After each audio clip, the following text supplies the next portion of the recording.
আসসালামু আলাইকুম ওয়ারহমাতুল্লাহি ওয়াবারাকাতুহু। আসসালামু আলাইকুম। খালাতো ভাইকে নিজের করে পাওয়ার জন্য মেয়েটি তার ভাবি নিসার উপর করে কালো জাদু। আর এই কালো জাদুর ফলে নিসার উপর আসর করে আনজার নামক এক বিশেষ প্রজাতির জিন, যে প্রজাতির জিনরা মানুষদেরকে প্রচন্ড পরিমাণে ঘৃণা করত এবং যার উপর আসর করত তার রক্তের সম্পর্কের প্রত্যেককে নির্মমভাবে যন্ত্রণা দিয়ে মেরে ফেলত। কিন্তু অবাক করা ঘটনা তো তখন ঘটতে থাকে যখন এই কালো জাদুর ফলে নিসার পরিবার নয়, বরং এর ফলে মারা যেতে থাকে ওই মেয়েটির পরিবার, যে কিনা কালো জাদু করেছিল। হ্যাঁ, আপনারা ঠিকই ধরেছেন। আজ আমি আপনাদের জন্য নিয়ে এসেছি সদ্য মুক্তি পাওয়া, বিশ্বের বুকে সাড়া জাগানো ইন্দোনেশিয়ান ইসলামিক হরর মুভি সিজ্জিনের গল্প, যেটা রিলিজ পাওয়ার পর থেকেই আপনারা প্রচুর পরিমাণে কমেন্ট করেছিলেন। তাই চলুন কোনো রকম দেরি না করে শুরু করা যাক এই জনপ্রিয় মুভির গল্প।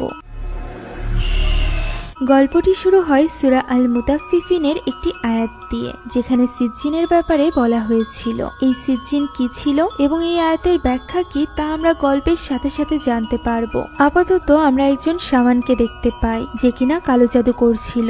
এই শামানের কাছে এসেছিল ইরমা এবং উলান নামে দুই বোন। উলান ইরমাকে জিজ্ঞাসা করে তারা এই ভয়ানক জায়গায় কেন এসেছে। ইরমা কিছু বলার আগেই সেখানে এক অদ্ভুত দেখতে বৃদ্ধা চলে আসে। বৃদ্ধা তাদের দুজনকে দুটি সাদা ওড়না দেয় এবং মাথা ঢেকে নিতে বলে। এরপর বৃদ্ধা দুজনকে সেই শামানের কাছে নিয়ে যায়। শামান প্রথমে তাদের কোনো একটি সূরা পড়তে বলে এবং সে নিজে কিছু তন্ত্রমন্ত্র করতে থাকে। শামান যখন জিজ্ঞাসা করে সে এখানে কেন এসেছে, তখন উত্তরে ইরমা জানায় সে একটি ব্যাপারে জানতে চায়। সে জানতে চায় সে একজনকে বিয়ে করতে পারবে কিনা। তাকে ইরমা মনে প্রাণে ভালোবাসে এবং সারা জীবন তার সাথে থাকতে চায়। ইরমা যখন তার নাম বলে উলান তখন চমকে ওঠে, কেননা এই লোকটি আর কেউ নয় বরং তাদেরই খালাতো ভাই গালাং ছিল। উলান চমকে ওঠার কারণ হলো গালাং ইতিমধ্যে বিবাহিত। ইরমা এখানে শামানকে গালাংয়ের ছবি দেয় এবং সেই সাথে দেয় কিছু টাকা। আর এরপর শামান জিনদেরকে ডাকতে আরম্ভ করে এবং তাদের কাছে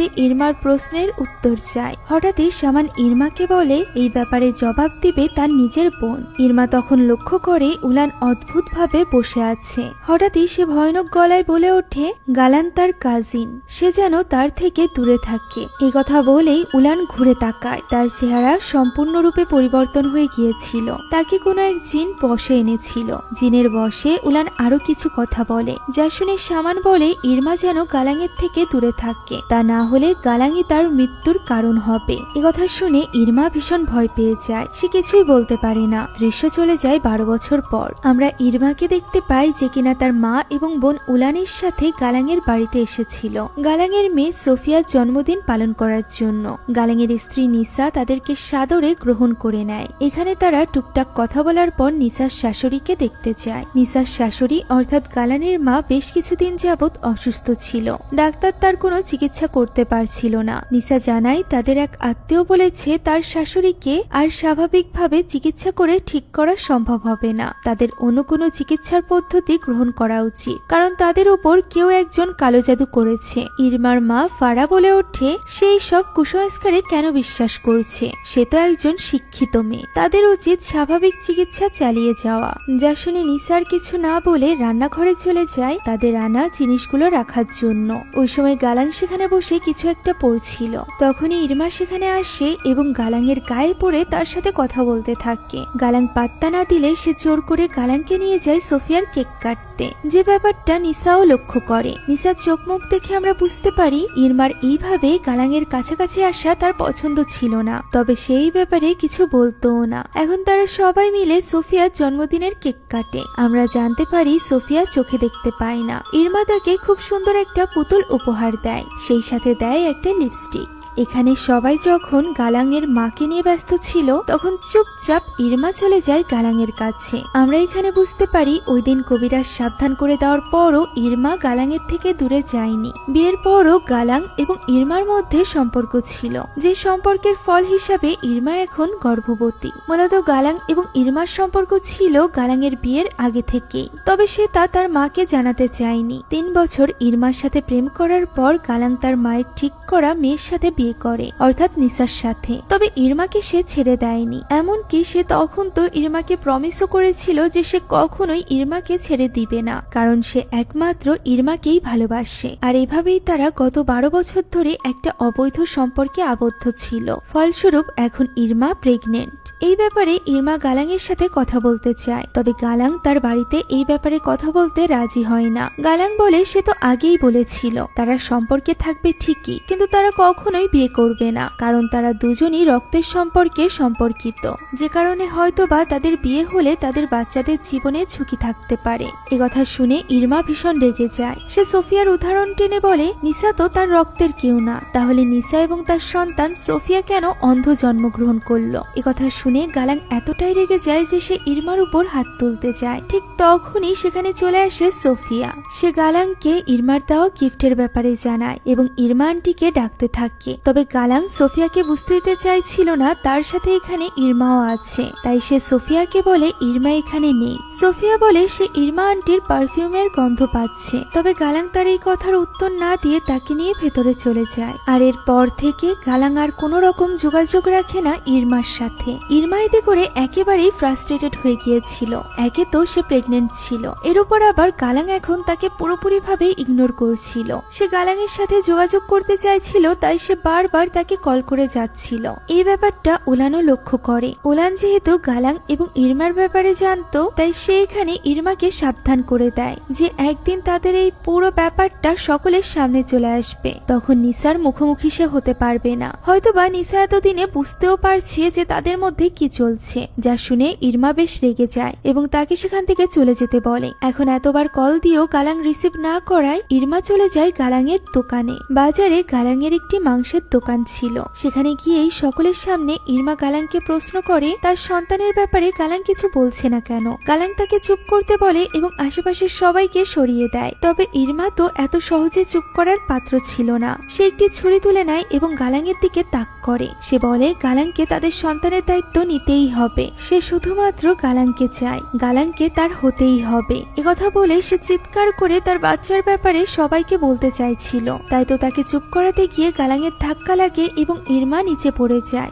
সাথে সাথে ইরমার রক্তপাত শুরু হয়ে যায়। গালাং এটা দেখে ঘাবড়ে যায়। ঠিক তখনই একজন কর্মচারী এসে জিজ্ঞাসা করে কি হয়েছে। ব্যাপারটাকে ধামাচাপা দেওয়ার জন্য গালাং ইরমার পায়ে গরুর রক্তের পানি ঢেলে দেয় এবং বলে মাংসের পাত্রের উপর পড়ে গিয়ে তার পায়ে রক্ত লেগেছে। গালাংয়ের এমন ব্যবহার দেখে ইরমা ভীষণ কষ্ট পায়। তবে তার কষ্টের তো এখনো বাকি ছিল। গালাং যখন ইরমাকে নিয়ে হসপিটালে যায়, তখন তারা জানতে পারে ইরমার গর্ভপাত হয়ে গিয়েছে, যেটা জানার পর ইরমা কাঁদতে থাকে। তবে গালাংয়ের মধ্যে বিন্দুমাত্র অনুশোচনা ছিল না। সে যেন এমনটাই চাইছিল। সে ইরমাকে কিছু টাকা দেয় এবং হসপিটালের বিল পরিশোধ করতে বলে। এরপর সে বলে তারা এতদিন যাবৎ যে সম্পর্কে ছিল সেটা একটা পাপ সম্পর্ক ছিল। ইরমা যেন তাকে আর বিরক্ত না করে এবং তাকে ক্ষমা করে দেয়। তাদের সম্পর্ক এখানেই শেষ।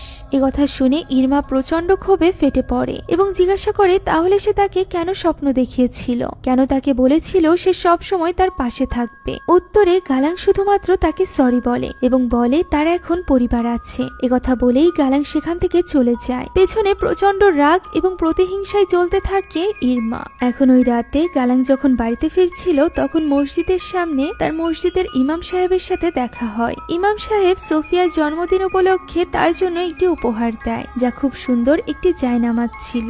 ইমাম সাহেব বলে সোফিয়া বড় হচ্ছে, তার নামাজ পড়া শিখতে হবে, তাই সে তার জন্য এই উপহার দিয়েছে। ইমাম সাহেব আরো বলে ইদানিং গালাং মসজিদে আসছে না, তার উচিত সময় করে নামাজ পড়তে আসা। তার যদি সময় খারাপ চলে তাহলে সে আল্লাহর কাছে প্রার্থনা করতে পারে, আল্লাহ তাআলা তাকে পথ দেখাবে। গালাং তার কথার জবাব না দিয়ে বরং বিদায় নিয়ে সেখান থেকে চলে যায়। বাড়িতে ফিরে এসে দেখতে পায় সোফিয়া ইরমার দেওয়া পুতুল নিয়ে খেলছে। নিসা এসে তার গায়ে রক্ত দেখলে গালাং বলে আজ সে খাসি জবাই করেছে, তাই তার জামায় রক্ত লেগেছে। নিসার কাছে গালাংয়ের আচরণ বেশ অদ্ভুত বলে মনে হয়, তবে স্বভাবতই সে খুব একটা কথা বাড়ায় না। এরপর গালাং সরাসরি গিয়ে ঘুমিয়ে পড়ে। মাঝরাতে তার হঠাৎই ঘুম ভাঙে। সে দেখতে পায় সোফিয়া তার কাছে এসেছে। সোফিয়া তাকে বলে আগামী বছর জন্মদিনে সে এই দুটো জিনিস জিনিস উপহার পেতে চায়। এই বলে সে হাত বাড়িয়ে দেয়। তার হাতে মানুষের দুটি চোখ ছিল। আর এই ভয়ানক স্বপ্ন দেখে গালাং ভীষণ ভয় পেয়ে যায়। ঘুম ভাঙার পর সে ছুটে চলে যায় সোফিয়ার রুমে। সেখানে সে দেখতে পায় সোফিয়া শান্তভাবে ঘুমাচ্ছে। গালাং মন খারাপ করে সোফিয়ার পাশে বসে। সোফিয়ার চোখের এই অবস্থার জন্য সে মূলত নিজেকেই দায়ী মনে করত। সোফিয়া যখন মায়ের পেটে ছিল তখন একবার নিসার প্রচন্ড ব্যথা হয়েছিল, তবে গালাং খুব একটা পাত্তা দেয়নি, কেননা তখনও পর্যন্ত ডেলিভারির সময় হয়নি, কেবলমাত্র 6.5 মাস হয়েছে। তাই সে নিসাকে এই ব্যথা সহ্য করতে বলে। কিন্তু ব্যথা যখন প্রচন্ড বেড়ে যায় তখন তাকে ডক্টরের কাছে নিয়ে যাওয়া হয়। সেখানে জন্ম হয় সোফিয়ার। সে জন্ম থেকেই অন্ধ ছিল। ডাক্তার জানায় ব্যথার শুরুতেই যদি নিসাকে হসপিটালে নিয়ে আসা হতো তাহলে হয়তো বা তাদের সন্তানের চোখ নষ্ট হতো না। এই সব কিছু ভেবে গালাং সবসময় অপরাধ বোধে ভোগে। তাই তো পরদিনই সে মসজিদে যায়, যেখানে ইমাম সাহেব সিজ্জিন সম্পর্কে খুতবা করছিলেন। ইমাম সাহেব বলেন, কোরআনে বলা আছে যারা ভয়ানক পাপ করে তাদের সবাইকে মৃত্যুর পর সিজ্জিন নামের একটা কারাগারে বন্দী করে রাখা হবে। সেখানে তারা অনন্তকালের জন্য বন্দী হয়ে যাবে। তাই ইমাম সাহেব এই সকল ভয়ানক পাপ থেকে সবাইকে দূরে থাকতে বলে। তবে গালাং এখানে মন দিয়ে এইসব কথা শুনছিল না। সে অন্য কোনো চিন্তায় ডুবেছিল। খুতবা পাঠ শেষ হওয়ার পর গালাং বের হওয়ার সময় তার জুতা খুঁজে পাচ্ছিল না। তখন তার বন্ধু মজা করে বলে মসজিদও তাকে ওয়েলকাম জানাচ্ছে। সে গালাংকে জিজ্ঞাসা করে যে গালাং এতদিন যাবৎ কেন আল্লাহর স্মরণে আসেনি। তখন গালাং জানায় মানুষ যতক্ষণ না পর্যন্ত বিপদে পড়ছে ততক্ষণ পর্যন্ত আল্লাহর কথা মনে পড়ে না। যা শুনে তার বন্ধু বলে গালাংকে তো তাহলে আরো বেশি বেশি করে বিপদ দেওয়া উচিত, যাতে করে সে আল্লাহর কথা বেশি করে স্মরণ করে। একথা বলেই তার বন্ধু চলে যায়। ঠিক তখনই গালাংয়ের কাছে কল আসে ইরমার। ইরমা তখন বাসে ছিল। সে মূলত ওই কবিরাজের কাছে যাচ্ছিল যার কাছে সে 12 বছর আগেও একবার গিয়েছিল। তবে সে রাগের মাথায় কিছু একটা করার আগে শেষবারের মতো গালাংয়ের সাথে কথা বলতে চাইছিল, কিন্তু গালাং তো ফোন রিসিভ করেই অমনি বলে তার এবং তার পরিবারের থেকে দূরে থাকতে। একথা বলেই সে ইরমার কোনো কথা না শুনেই ফোন কেটে দেয়, যার ফলে ইরমার আরো বেশি রাগ হয়। সে ওই কবিরাজের কাছে যায় এবং সেখানে গিয়ে তার কাছে যত স্বর্ণালংকার ছিল সবকিছু দিয়ে দেয় এবং বলে শুধুমাত্র এর বিনিময়ে সে এমন কোনো ব্যবস্থা চায় যাতে করে সে গালাংয়ের জীবনে একমাত্র নারী হয়ে থাকতে পারে। ইরমা অনেক কিছু হারিয়েছে, তাই এখন সে শুধুমাত্র গালাংকেই চায়। কবিরাজ জিজ্ঞাসা করে এত কিছু হারানোর পরও কি তার মন ভরেনি? সে আরো কিছু হারানোর জন্য এখানে এসেছে। ইরমা তবুও তাকে বারবার অনুরোধ করতে থাকে কিছু একটা করতে, যাতে করে সে গালাংয়ের স্ত্রী হতে পারে। কিছুক্ষণ ভেবে ওই কবিরাজ গালাংয়ের স্ত্রীর নাম জিজ্ঞাসা করে, সেই সাথে জানতে চায় তাদের বাড়িতে কে কে আছে। ইরমা তাকে সব জানিয়ে দেয়। এরপর কবিরাজ বলে জিনের সব থেকে ভয়ানক জাতিগুলোর মধ্য থেকে একটি হলো আনজার। আনজার আবার মুসলমানদের খুবই ঘৃণা করে, তাই সে চেষ্টা করবে আনজার জিন দ্বারা নিসাকে আসর করার 5 রাতের মধ্যেই নিসা এবং নিসার রক্তের সম্পর্কে সবাই মারা যাবে। একথা শুনে ইরমা কিছুটা চমকে যায়, কারণ সে চাইছিল না সোফিয়ার কোনো ক্ষতি হোক। তাই সে বলে নিসার মেয়ে সোফিয়া অনেক ছোট, তাকে কি কোনোভাবে বাদ দেওয়া যায় না? তখন ওই কবিরাজ তাকে উস্কে বলে তার গর্ভের সন্তানের কথা যারা চিন্তা করেনি সে কেন তাদের সন্তানের কথা চিন্তা করছে। তখন ইরমার ভেতরের প্রতিহিংসার আগুন আবারও জ্বলে ওঠে। তাই তো সে এই কাজ করতে রাজি হয়ে যায়। কবিরাজ তখন বলে এই সব কিছু করার জন্য প্রথমে তার একটি ষাঁড়ের নাড়ি ভুঁড়ি এবং একটি নতুন লাশের দরকার। লাশে সেই সব নাড়ি ভুঁড়ি পেঁচিয়ে তাতে তন্ত্রমন্ত্র লিখে সে আনজারকে আহ্বান করবে। এরপর তার দরকার হবে নিসার ছবি এবং নিসার শরীরের কোনো একটি অংশ, যেমন তার রক্ত, চুল কিংবা নখ। ইরমা জানায় সেই সব কিছু এনে দিতে পারবে। আর এরপর সে চলে যাওয়ার পর ওই রাতেই কবিরাজ তার কাজ শুরু করে দেয়। সে একটি ষাঁড় জবাই করে তার নাড়ি ভুঁড়ি বের করে আনে। আর এরপর নতুন একটা কবর খুঁড়ে বের করে আনে একটা সদ্যমৃত লাশ থেকে পা কেটে নেয়। আর এরপর জিনকে ডাকার কাজ শুরু করে দেয়। আর ঠিক তখনই আমরা দেখতে পাই সোফিয়ার হঠাৎই পেটে ব্যথা করছে, যে ব্যাপারটা নিয়ে নিসাও বেশ চিন্তিত হয়ে পড়ে। পরদিন সকালবেলায় ইরমা চলে যায় গালাংয়ের বাড়িতে। নিসা জানায় গালাং বাড়িতে নেই। ইরমা বলে সে গালাংয়ের কাছে নয়, বরং সোফিয়ার কাছে এসেছে। ইরমা সোফিয়ার সাথে বসে বেশ কিছুক্ষণ গল্প করে। তখন নিসাও সেখানে আসলে তাদের কথাবার্তা দ্বারা আমরা জানতে পারি নিসার আসলে আপন বলতে কেউই ছিল না। তার বাবা মা অনেক আগেই মারা গিয়েছিল। এখন হঠাৎই বাহানা করে ইরমা চলে যায় নিসার ওয়াশরুমে। সেখানে গিয়ে ইরমা একটি চিরুনি থেকে প্রথমেই কিছু চুল নিয়ে নেয়। এবার দরকার ছিল নিসার রক্তের। সৌভাগ্যবশত সে সেখানে থাকা ডাস্টবিনের মধ্যে একটা স্যানিটারি প্যাড প্যাড পায়, যেটা তুলে নেওয়ার পর সে তড়িঘড়ি করে সেখান থেকে বেরিয়ে যায়। নিসা বলে কিছুক্ষণের মধ্যেই গালাং চলে আসবে, সে চাইলে অপেক্ষা করতে পারে। তবে ইরমা বলে তার এত সময় নেই। সোফিয়া তাকে অপেক্ষা করতে বলে এবং তার সাথে খেলতে বলে। তখন সোফিয়া তার গাল ছুঁয়ে আদর করে ওয়াদা করতে বলে যে পরের বার সে অবশ্যই তার সাথে খেলতে আসবে। একথা শুনে ইরমা কিছুটা ইতস্তত বোধ করে, কেননা সে জানতো যে সে সোফিয়ার কত বড় ক্ষতি করতে চলেছে। হয়তোবা এই কালো জাদুর ফলে সোফিয়া মারা যাবে, তাই সে তার চোখের পানি আটকে রাখতে পারে না। এই ছোট্ট মেয়েটিকে তার ভালোবাসার জন্য বলি দিতে হচ্ছে। একথা ভেবেই সে ভীষণ কষ্ট পাচ্ছিল। এক মুহূর্তের জন্য সে তো ভাবেও যে সে হয়তোবা কালো জাদু করবে না, কিন্তু গালাঙের বাড়ি থেকে বের হওয়ার সময় হঠাৎই তার গালাঙের সাথে দেখা হয়, যে কিনা আবারও তার সাথে খারাপ ব্যবহার করতে আরম্ভ করে এবং তার পরিবার থেকে দূরে থাকতে বলে। ফলে ইরমার মনের রাগ আবারও বেড়ে যায়। সে তখনই ওই কবিরাজের কাছে চলে যায় ওই জিনিসগুলো নিয়ে। একে একে সব জিনিসগুলো সে ওই শয়তান কবিরাজের হাতে তুলে দেয়। কবিরাজ বলে সে প্যাড নিয়ে এসে ভালোই করেছে, কেননা রক্ত চুলের থেকে বেশি শক্তিশালী। আই এম রিয়েলি সরি যে ব্যাপারটা খুবই সেন্সিটিভ হওয়া সত্ত্বেও এটা আমার এইভাবে আলোচনা করা লাগছে। এর মর্ম আপনারা শেষে বুঝতে পারবেন। এখন কবিরাজ ওই প্যাড পানিতে ভেজায়, আর সেই পানি সে ষাঁড়ের নাড়ি ভুড়ির উপর দিয়ে দেয়। এই সব কিছু দেখে ইরমার বেশ ঘৃণা লাগছিল, সেই সাথে ভয়ও করছিল। তবুও সে চুপচাপ সেখানেই বসে থাকে। কবিরাজের পর নিসার ছবি কেটে টুকরো টুকরো করে মন্ত্র পড়তে থাকে। হঠাৎ করেই সেখানে প্রচন্ড জোরে ভূমিকম্প শুরু হয়ে যায়, যা দেখে কবিরাজ বুঝে যায় জিনরা এখানে চলে এসেছে। সে নিসার ছবির টুকরোগুলো কুকুরের খাবারের সাথে মেশায় এবং তার অ্যাসিস্ট্যান্ট বৃদ্ধাকে বলে এই খাবারগুলো কুকুরদেরকে রাতের বেলা খাইয়ে দিতে। বৃদ্ধা তাই করে। আর এরপর ওই কবিরাজ ইরমাকে বলে আজ রাত থেকে 5 রাত পর ইরমার সব ইচ্ছা পূরণ হয়ে যাবে। আজ থেকে 5 রাতের মধ্যেই নিসার রক্তের সকলে একে একে মারা যাবে। একথা শুনে ইরমার রুহ যেন কেঁপে ওঠে। তবুও সে কবিরাজকে আটকায় না। শুরু হয়ে যায় ভয়ঙ্কর অধ্যায়ের প্রথম রাত। রাত তখন 3টা বাজে। গালাং ঘুমিয়েছিল। নিসা তখন তাহাজ্জুদের নামাজ পড়ছিল। হঠাৎ করেই তার জায়নামাজের উপর একটি ষাঁড়ের মাথা এসে পড়ে।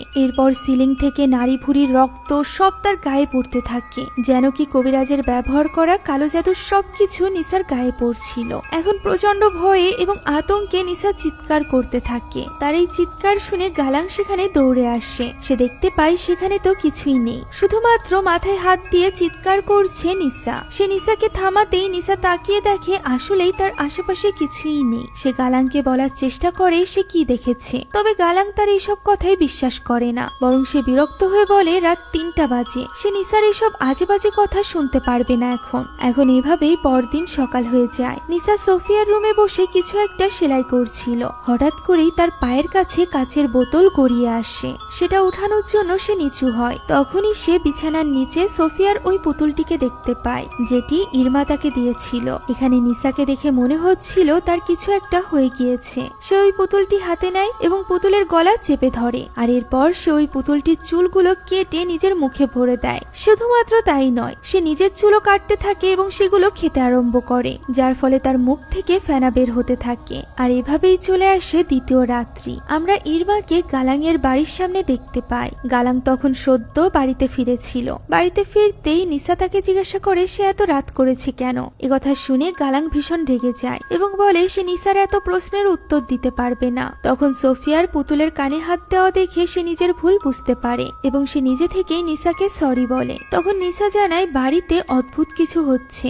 জানিয়ে সে কথা বলতে চায়। তবে গালাং বলে সে এখন এইসব কিছু শুনতে ইচ্ছুক নয়, পরবর্তীতে সে এইসব নিয়ে কথা বলবে। এদিকে ইরমা দীর্ঘ 1 রাত পর বাড়িতে ফিরেছিল, যে কারণে তার মা ভীষণ রেগেছিল। তবে ইরমা এখানে তার কথার কোনো জবাব দেয় না, বরং ঘরে চলে যায়, যেখানে তার জন্য অপেক্ষা করছিল তারই ছোট বোন উলান। এখানে উলান বলে সে নিজের ব্রেসলেট সহ ইরমার কোনো গয়নাই খুঁজে পাচ্ছে না। নিশ্চয়ই ইরমা সব গয়না বেচে ওই কবিরাজকে টাকা দিয়েছে। সে এত নির্দয় হলো কিভাবে? গালাংয়ের মতো একজন ছেলেকে পাওয়ার জন্য সে নিজের পরিবারের কথা পর্যন্ত ভাবছে না, যা শুনে ইরমা ভীষণ রেগে যায়। সে বলে উলান সব সময় তার মায়ের মতো ব্যবহার করে, তাকে কখনোই সাপোর্ট করেনি, সে তাকে বুঝতে পর্যন্ত চেষ্টা করে না। এই সব বলে সে উলানকে ঘর থেকে বের করে দেয়। আর এরপর সে নিজের বিছানায় গিয়ে শুয়ে পড়ে। কিছুক্ষণ পর হঠাৎই তার ঘরের দরজা একা একাই খুলে যায়। সে দরজা বন্ধ করে এবং আবারও বাতি নিভিয়ে শুয়ে পড়ে। তখন তার মনে হয় কেউ একজন তার চাদর ধরে টানছে। সে এতে করে ভয় পেয়ে যায় এবং বাতি জ্বালিয়ে দেয়। পিছে ঘুরে দেখতে পায় তার পাশে শুয়ে আছে উলান। উলান উলানের শরীরে হাত দিতেই সে পাশ ফেরে এবং ইরমা দেখতে পায় এটি উলান নয় বরং ভয়ানক কোনো জিন। তার মুখ থেকে পোকা বের হচ্ছিল এবং পুরো মুখ পোড়া। ইরমা তখন চিৎকার করে দরজা খুলতেই বাইরে উলানকে দেখতে পায়। উলান জিজ্ঞাসা করে তার কি হয়েছে, তবে ইরমা তাকে কিছুই বলে না। এদিকে ওই সময় নিসা তার ঘরে নামাজ পড়ছিল। হঠাৎ করেই সে প্রচন্ড ছটফট করতে আরম্ভ করে। সোফিয়া সেখানে আসে এবং তাকে জিজ্ঞাসা করে তার কি হয়েছে, তবে নিসা মেয়ের প্রশ্নের কোনো জবাব দিতে পারে না। এভাবে এক সময় নিসা রক্ত বমি করতে থাকে এবং বমির সাথে মুখ থেকে বেরিয়ে আসে বড় বড় পোকা। নিসা এতে করে প্রচন্ড ভয় পেয়ে যায়। কিছুটা ধাতস্থ হয়ে সে ওই পোকাগুলোকে একটি জারে পুড়ে নেয়। এর কিছুক্ষণ পর আমরা নিসাকে তার শাশুড়ির সাথে দেখতে পাই। নিসা তার শাশুড়ির গা মুছিয়ে দিচ্ছিল।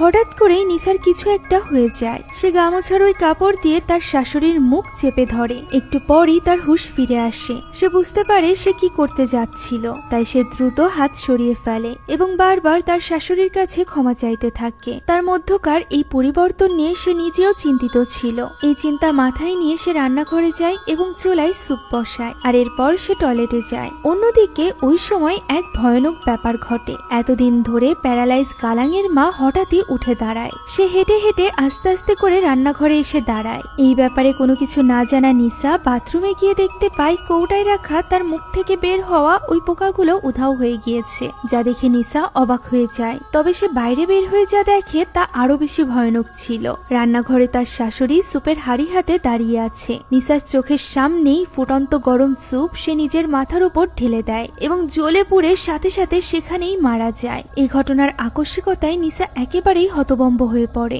এভাবেই ঘটে এই পরিবারের প্রথম মৃত্যু। ওই রাতে জানাজার আগে সবাই মিলে গালাঙের মায়ের চারিপাশে বসে দোয়া কালাম পড়ছিল। নিসা তখন ভীষণ কান্নাকাটি করছিল এবং তাকে সান্ত্বনা দিচ্ছিল ইরমার মা ফারা। এখানে দুজন মহিলা গালাঙের মাকে নিয়ে কথা বলছিল, যেখান থেকে আমরা জানতে পারি গ্রামবাসীর ধারণা গালাঙের মা এত বছর ধরে বিছানায় ছিল কারণ তার উপর কেউ কালো জাদু করেছিল, আর এটা হয়েছিল নিসার বিয়ের পরপরই। এখন আমরা নিসাকে দেখতে পাই যে কিনা শাশুড়ির মৃত্যুতে খুবই ভেঙে পড়েছিল।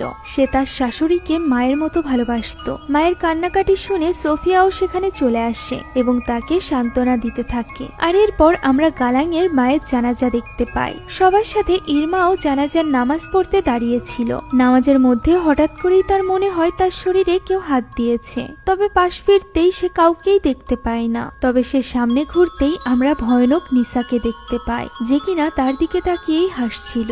এখন এই নামাজে সালাম ফিরানোর সাথে সাথেই আমরা নিসাকে দেখতে পাই, যে কিনা সকলের সামনে ওই লাশের কাছে পৌঁছে গিয়েছিল। তাকে একদমই স্বাভাবিক বলে মনে হচ্ছিল না। সে বিকৃতভাবে সবাইকে সালাম দেয়, আর এরপর লাশ রাখা খাটিয়াটি উল্টে ফেলে দেয়। সেখানে উপস্থিত সকলে তার এই রূপ দেখে ভীষণ চমকে যায়। ইমাম সাহেবের কথা মতো গালাং এবং তার বন্ধু নিসাকে ধরে শান্ত করার চেষ্টা করতে থাকে, আর এই সুযোগে বাকিরা গালাঙের মায়ের লাশ ঠিক করে। ইমাম সাহেব বুঝতে পেরে গিয়েছিল নিসার উপর কোনো জিন ভর করেছে, তাই সে ওই জিনের উদ্দেশ্যে বলে নিসার শরীর ছেড়ে বেরিয়ে যেতে। নিসা তাকে বলে সে কোন সাহসে বের হতে বলছে, সে এখানেই থাকবে। ইমাম সাহেব তখন কিছু দোয়া কালাম পড়ে জিনটাকে শান্ত করার জন্য নিসার মাথায় হাত রাখে, যার ফলে নিসার মধ্য থেকে জিন সাময়িক সময়ের জন্য বেরিয়ে যায়। ফলে নিসাও অজ্ঞান হয়ে পড়ে। এখানে আমরা দেখতে পাই যতক্ষণ পর্যন্ত নিসার মধ্যে ওই জিন ছিল ততক্ষণ পর্যন্ত ইরমা বেশ খুশি হচ্ছিল, কিন্তু যখনই ইমাম সাহেব নিসার মধ্য থেকে ওই জিন বের করে দেয় তখন ইরমার আর এই ব্যাপারটা ভালো লাগে না। আর এরপর ইমাম সাহেব গালাংকে বলে নিসার উপর খারাপ জিন ভর করেছে, যা শুনে গালাং বলে গতদিন নিসা তাকে বলেছিল যে তার সাথে অদ্ভুত সব ঘটনা ঘটছে, তবে সেই তার কথা বিশ্বাস করেনি। তখন ইমাম তাকে সান্ত্বনা দেয় এবং বলে আপাতত গালাঙের মায়ের ব্যাপারে তাদের ভাবা উচিত। তাই এবার সবাই মিলে গালাঙের মাকে যথাযথ মর্যাদার সাথে দাফন করে। এটা ছিল তৃতীয় রাত। হঠাৎই রাতের বেলা গালাঙের কিছু শব্দ শুনে ঘুম ভেঙে যায়। শব্দ শুনে মনে হচ্ছিল অনেকে একসাথে মিলে জিকির করছে। তাই এই শব্দগুলো অনুসরণ করে যখন সে নিচে নামে তখন সে দেখতে পায় এক ভয়ঙ্কর দৃশ্য। তার মেয়ে সোফিয়া কাফনে মোড়ানো অবস্থায় শুয়ে আছে এবং তার চারপাশে অসংখ্য জিন জিকির করছে। গালাং এতে করে এত বেশি ভয় পেয়ে যায় যে সে পা পিছলে পড়ে অজ্ঞান হয়ে যায়। জ্ঞান ফিরতেই সে দেখতে পায় কাফনে মোড়ানো অবস্থায় সে নিজেই শুয়ে আছে এবং তার চারপাশে জিনেরা জিকির করছে। সে যেন কিছু বলতে চেয়েও বলতে পারছিল না, হাত পা নাড়াতে চেয়েও নাড়াতে পারছিল না। এরই মধ্যে হঠাৎ করে একটা জিন তার মুখের উপর চলে আসে এবং তাকে উদ্দেশ্য করে বলে তার তারা সবাই জানে সে ইরমার সাথে কি করেছে। একথা শুনে গালাং আরো বেশি ভয় পেয়ে যায়। ঠিক তখনই সোফিয়ার ডাকে তার জ্ঞান ফিরে আসে। জ্ঞান ফেরা মাত্রই সে সোফিয়াকে তার পাশে দেখতে পায় এবং মেয়েকে জড়িয়ে ধরে গালাং স্বস্তির নিঃশ্বাস ফেলে। এভাবেই তৃতীয় রাতটি কেটে যায়। পরদিন সকালে গালাঙের ঘুম ভাঙতেই সে নিসাকে সোফার উপর বসা অবস্থায় দেখতে পায়। সে নিসার কাছে যায় এবং তাকে বলে সে ভুল করেছে। তার আগেই নিসার কথাই বিশ্বাস করা উচিত ছিল।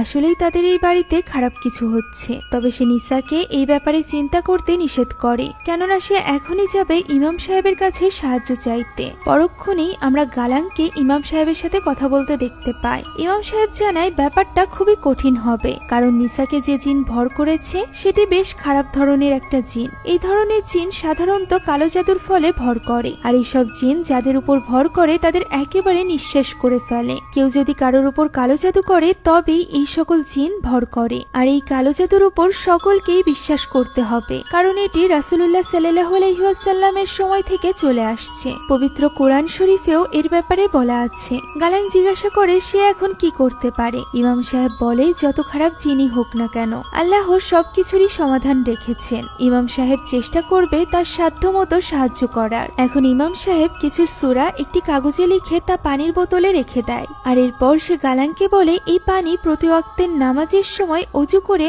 সে যেন নিসার কপালে মাখিয়ে দেয়। অন্যদিকে নিসা তখন বাড়িতে একা ছিল। সে টয়লেট থেকে হঠাৎই আওয়াজ শুনতে পায় এবং সেদিকে এগিয়ে যায়। সেখানে গিয়ে সে যা দেখে তা আমিও এক্সপ্লেন করতে পারবো না, তাই এই দৃশ্যটাকে এড়িয়ে যাচ্ছি। এখন গালাং বাসায় ফিরে নিসাকে পুরোপুরি নোংরা অবস্থায় পায় এবং কোনো মতে সে তাকে পরিষ্কার করে। এই সময় নিসাকে দেখে বোঝাই যাচ্ছিল সে যেন নিজের মধ্যেই নেই, ওয়াক্ত হয়ে গিয়েছিল। তাই গালাং ওই পবিত্র পানি বের করে নিসার কপালে লাগাতে যায়। তবে সেটা দেখা মাত্রই নিসা প্রচন্ড ছটফট করতে এবং চিৎকার চেঁচামেচি করতে থাকে। গালাং তবুও জোর করে তার মুখে ওই পানি মাখিয়ে দেয়, যার ফলে নিসা একেবারেই নিথর হয়ে পড়ে। তখন গালাং তাকে জড়িয়ে ধরে বলে যে তার মা মারা গিয়েছে।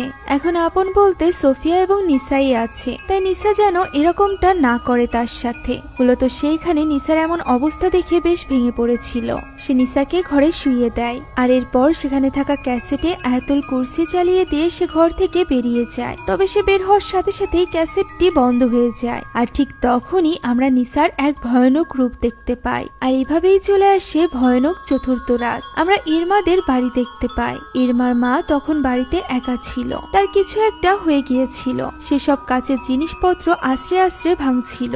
এক সময় সে মাটি থেকে কাঁচ তুলে নেয় এবং তা গিলে খেতে আরম্ভ করে, যার ফলে তার গলা কেটে যায়। আর এভাবেই রক্তপাত হতে হতে সে সেখানেই মারা যায়। ইরমা এবং ওলান বাড়িতে ফিরে মাকে এইভাবে দেখে হতভম্ব হয়ে পড়ে। তারা চিৎকার করে মাকে ডাকতে থাকে, তবে তাতে কোনো লাভ হয় না। তাদের মা অলরেডি তাদেরকে ছেড়ে চলে গিয়েছিল। পরদিন তার জানাজার ব্যবস্থা করা হয়। ওলান তখন বোনকে ধরে কাঁদছিল, তবে সে তো জানতোই না এই সব কিছুর জন্য ইরমাই দায়ী, অর্থাৎ তার বোনই দায়ী। ইরমা বলে তার ধারণা এই সব কিছু তার জন্যই হচ্ছে। তার মা, তার খালা অর্থাৎ গালাঙের মা তার জন্যই মারা গিয়েছে। ওলান জিজ্ঞাসা করে সে কি করেছে। ইরমা বলে সে আবারও ওই কবিরাজের কাছে গিয়েছিল।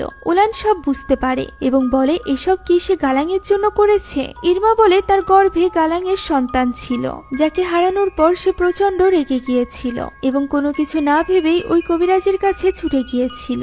ইরমা আরো জানায় কবিরাজ বলেছিল শুধুমাত্র নিসার রক্তের সম্পর্কের আত্মীয়রাই মারা যাবে, অথচ নিসার শাশুড়ি বা তাদের মা কেউই নিসার রক্তের সম্পর্কের না। তাহলে তারা কেন মারা যাচ্ছে? সবকিছু কেন উল্টো পাল্টা হচ্ছে? তখন উলান কাঁদতে কাঁদতে বলে ওই কবিরাজ তাকে বোকা বানিয়েছে। সে এখন কি চায়? সে আসলেই খুব নির্দয় একজন মহিলা। তাদের মা মারা গিয়েছে, এর মানে তারাও ছাড় পাবে না, কেননা তাদের মায়ের রক্তই তো তাদের শরীরে বইছে।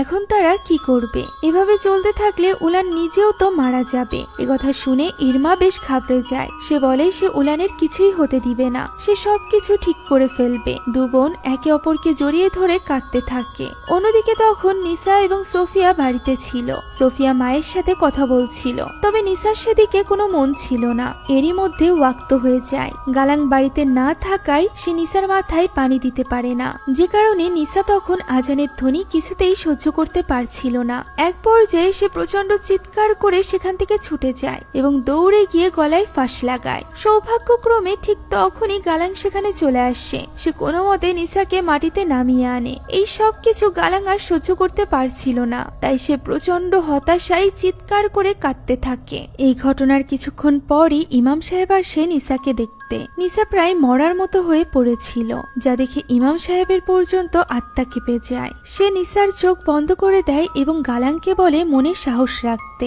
তারা যা করতে চলেছে তা খুবই ভয়ানক। এর জন্য গালাংকে নিসাকে প্রস্তুত করতে হবে। প্রথমে নিসার মুখে পবিত্র পানি দিতে হবে, আর এরপর একটা স্কার্ফ দিয়ে তার মাথা ঢেকে দিতে হবে। সে এখানে গালাংকে বলে তওবার নামাজ পড়তে, যাতে করে তার যাবতীয় পাপের জন্য আল্লাহর কাছে সে ক্ষমা চাইতে পারে। নিশ্চয়ই আল্লাহ তাদেরকে সাহায্য করবে। আর এরপর ইমাম সাহেব বলে সে যেন নির্দিষ্ট সময় নিসাকে সাথে নিয়ে মসজিদের পেছনের হলে চলে আসে। একথা বলে ইমাম সাহেব সেখান থেকে চলে যায়। সে যাওয়ার পরপরই সেখানে আসে ইরমা এবং উলান। নিজের এমন দুঃসময়ে ইরমাকে সেখানে দেখে গালাং আরো বেশি রেগে যায়। সে তাকে এখানে আসতে নিষেধ করে। তখন ইরমা গালাংকে বলে দেয় যে প্রত্যেকটি মৃত্যুর জন্য সে নিজেই দায়ী, তার জন্যই তার মা এবং খালা মারা গিয়েছে। যা শুনে গালাং হতভম্ব হয়ে যায়। সে বুঝতে পারে নিসার মধ্যে থাকা ওই জিন আর কেউ নয়, বরং ইরমাই পাঠিয়েছিল। তাই সে ইরমার উপর প্রচন্ড রেগে যায়। তখন ইরমাও রেগে যায়। সে বলে সে একা এইসবের জন্য দায়ী নয়,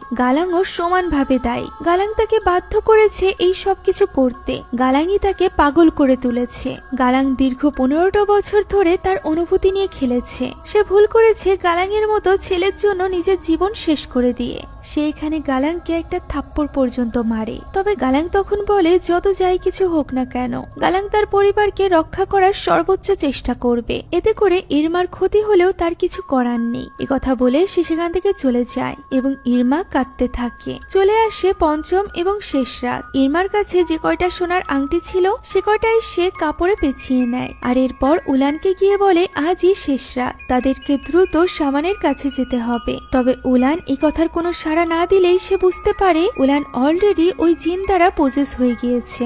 এখানে সে নিজের আদরের বোনটার এক ভয়ানক রূপ দেখে, যে কিনা ইরমারই গলা চেপে ধরে। ইরমা কোনো মতে নিজেকে ছাড়িয়ে নেয় এবং বারবার উলানকে ডেকে তার হুঁশ ফেরানোর চেষ্টা করতে থাকে। উলান ইরমাকে মারতে থাকলে সে এক ছুটে একটি ঘরে ঢুকে দরজা বন্ধ করে দেয়। উলানের ভেতরে থাকা শয়তান জিনটি বারবার ইরমাকে ডাকছিল। হঠাৎই এক সময় তার এই ডাক বন্ধ হয়ে যায়, যা দেখে ইরমা ভয়ে ভয়ে দরজা খোলে, কিন্তু বাইরে সে কাউকেই দেখতে পায় না। ঠিক তখনই ঘরের জানালা ভেঙে ভেতরে ঢুকে পড়ে উলান।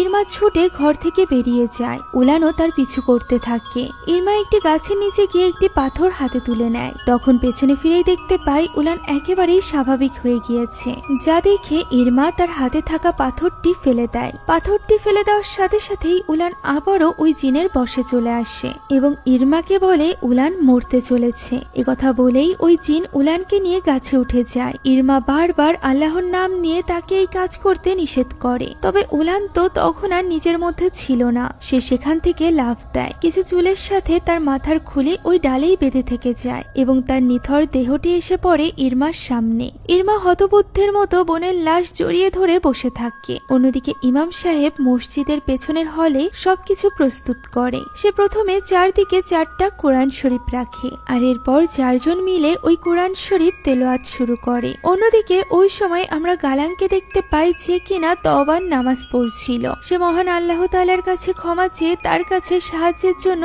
আকুতি জানায়। আর এরপর নিসার মাথায় ঘুমটা পরিয়ে দিয়ে তাকে তৈরি করে নেয়। আর এরপর স্ত্রী এবং সন্তানকে জড়িয়ে ধরে, কেননা সামনে তাদের সাথে কি হতে চলেছে তা তারা জানতো না। এখন নিসাকে নিয়ে যাওয়া হয় ইমাম সাহেবের কাছে ওই মসজিদের পেছনের হলে, যেখানে নিসাকে বসানোর জন্য ইমাম সাহেব ওই চেয়ারটি রেখেছিল। সে প্রথমেই কিছু সূরা পড়ে নিসার গায়ে পানি ছেটাতে যায়। তবে নিসা তখন পাল্টা আক্রমণ করে তার হাতে থাকা ওই পবিত্র পানি ফেলে দেয়। ফলে সকলে মিলে আগে নিসাকে একটি দড়ি দিয়ে বাঁধার চেষ্টা করে, আর এরপর পবিত্র কালেমা লেখা কাপড় জড়িয়ে নিসাকে শান্ত করার চেষ্টা করে। অন্যদিকে ওই সময় ইরমা একটি বাসে ছিল। সে মূলত এই বাসে করে ওই কবিরাজের বাড়িতেই যাচ্ছিল। সেখানে পৌঁছে সে ওই কবিরাজের সাথে দেখা করতে চায়। তখন ওই বৃদ্ধা তাকে জানায় যে কবিরাজ বাড়িতে নেই। যা শুনে ইরমা কাঁদতে কাঁদতে বলে কবিরাজকে তার ভীষণ প্রয়োজন, তার মা কেন মারা গেল এটা সে জানতে চায়। তখন বৃদ্ধা জিজ্ঞাসা করে ইরমা আসলে কার রক্ত এনে দিয়েছিল।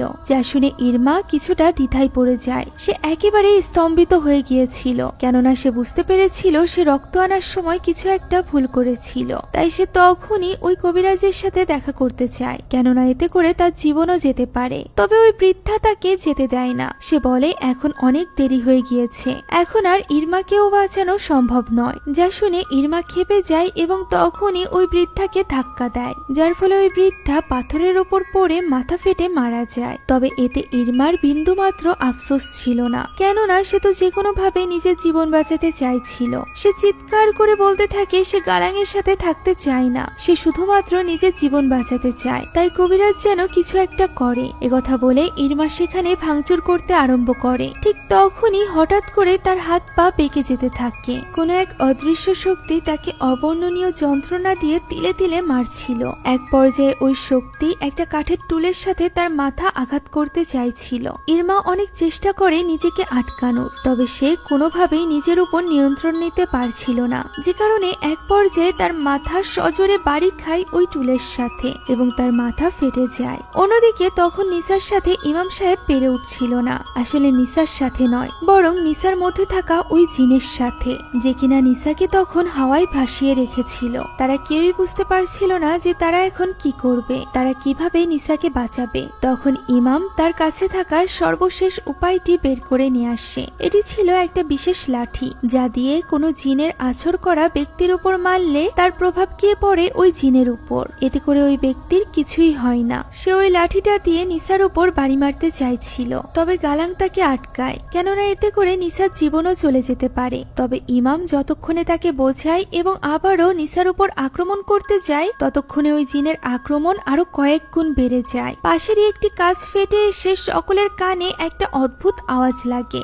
যার ফলে সকলে গিয়ে ছুটে পড়ে এবং নিসাও উপর থেকে পড়ে যায়। ইমাম সাহেবের শাগরেদরা অজ্ঞান হয়ে গিয়েছিল। কিছুক্ষণ পর কোনো মতে গালাঙের জ্ঞান ফেরে। সে ঝাপসা চোখে দেখতে পায় নিসা তার দিকেই ছুটে আসছে। নিসা দৌড়ে এসে গালাঙের গলা চেপে ধরে। গালাং বহু কষ্ট করেও নিজেকে ছাড়াতে পারছিল না। ফলে আর কোনো উপায় না পেয়ে ইমাম সাহেব উঠে দাঁড়ায় এবং ওই লাঠির মতো দেখতে বিশেষ বস্তুটি দিয়ে নিসার মাথায় আঘাত করে। সাথে সাথে নিসা সেখানেই অজ্ঞান হয়ে যায়। এই পদ্ধতিতে মূলত জিনকে একেবারেই মেরে ফেলা হয়। তবে যদি কারোর শরীরে সত্যিই জিন না থাকে এবং তাকে এই লোহার লাঠির আঘাত করা হয়, তাহলে তার সাথে কি হবে এই ব্যাপারে ইমাম সাহেব জানে না। আর ঠিক তখনই সেখানে এসে দাঁড়ায় সোফিয়া, যার উপর ছিল সেই জিনের আসর। দৃশ্য চলে যায় অতীতে। আমরা জানতে পারি ইরমা যেদিন প্যাড নিতে গিয়েছিল তার আগের দিন রাতেই সোফিয়ার পেটে ব্যথা হয়েছিল। এই দৃশ্যের কথা আমি বলেছিলাম। মূলত ওই দিনই সোফিয়া প্রথমবারের মতো নিজের কৈশোর জীবনে পা বাড়িয়েছিল,